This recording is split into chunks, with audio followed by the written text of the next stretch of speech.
Hello বন্ধুরা, চলে এলাম ভয়ঙ্কর পর্ব পার্ট 2 নিয়ে। যারা এখনো চ্যানেলটিকে সাবস্ক্রাইব করে নাই তারা দ্রুত সাবস্ক্রাইব করে নিন।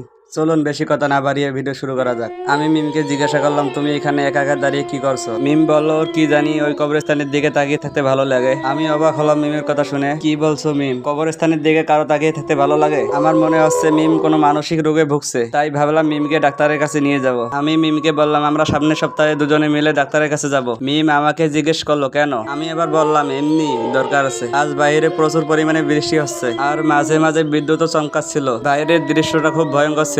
আজও আমার স্ত্রী মিমের সাথে একই ঘটনা ঘটলো। মধ্যরাতে আমার স্ত্রী মিম ঘুম থেকে উঠে পড়ল আর উঠে হাঁটতে থাকলো। আমিও জেগেছিলাম, মনে মনে ভাবছিলাম আজ দেখবো মধ্যরাতে মিম একা একা কোথায় যায়। মিম ঘুম থেকে উঠে হাঁটতে থাকলো। প্রথমে ঘরের দরজা খুললো, তারপর সদর দরজা খুললো। আমি দেখে অবাক হলাম, মিম মধ্যরাতে বাইরে কি করতে যাচ্ছে। বাইরে খুব জোরে বাতাস বইছিল আর খুব বৃষ্টিও হচ্ছিল। মাঝে মাঝে বিদ্যুৎও চমকাচ্ছিল। কিন্তু আশ্চর্যের কথা, যে মিম একটু বৃষ্টি হলেই ভয় পায়, আজ সেই মিম ঝড়ের মধ্যে বাইরে যাচ্ছে। আমি ওর সাথে সাথে বাইরে এলাম। মিম সোজা কবরস্থানের দিকে যাচ্ছে। আমিও খুব ভয় পেলাম। মিম কবরস্থানে ঢুকে কবরস্থানের একেবারেই শেষের দিকে একটা কবরস্থানের পাশে গিয়ে বসলো আর অঝর দ্বারায় কাঁদতে লাগলো। আমি পেছন থেকে মিমকে ডাকলাম। মিমে আমার দিকে তাকালো। তাকানো মাত্র যা দেখলাম, তা দেখার জন্য মোটেও প্রস্তুত ছিলাম না। আমি দেখলাম মিমের চোখগুলো একদম লাল টুকটুকে হয়ে গেছে আর মুখটা খুব বিশ্রী দেখতে। মিমের দাঁতগুলো সম্পূর্ণ কালো ছিল আর বেশ লম্বা লম্বাও ছিল। মিমের নখগুলো কি অদ্ভুত ছিল। মিম ওর হাতের নখগুলোর দ্বারা ওই কবরস্থানের মাটি সরাতে লাগলো। আমি প্রচন্ড ভয় পেলাম। আমি মিমের পিঠে হাত দিলাম আর জিজ্ঞেস করলাম, কি করছো এইসব? মিম রেগে আমার দিকে তাকালো। তারপরে কি হয়েছিল আমার আর মনে নেই। বন্ধুরা, ভিডিওটি এখানেই শেষ করলাম। দেখা হচ্ছে পরের ভিডিওতে।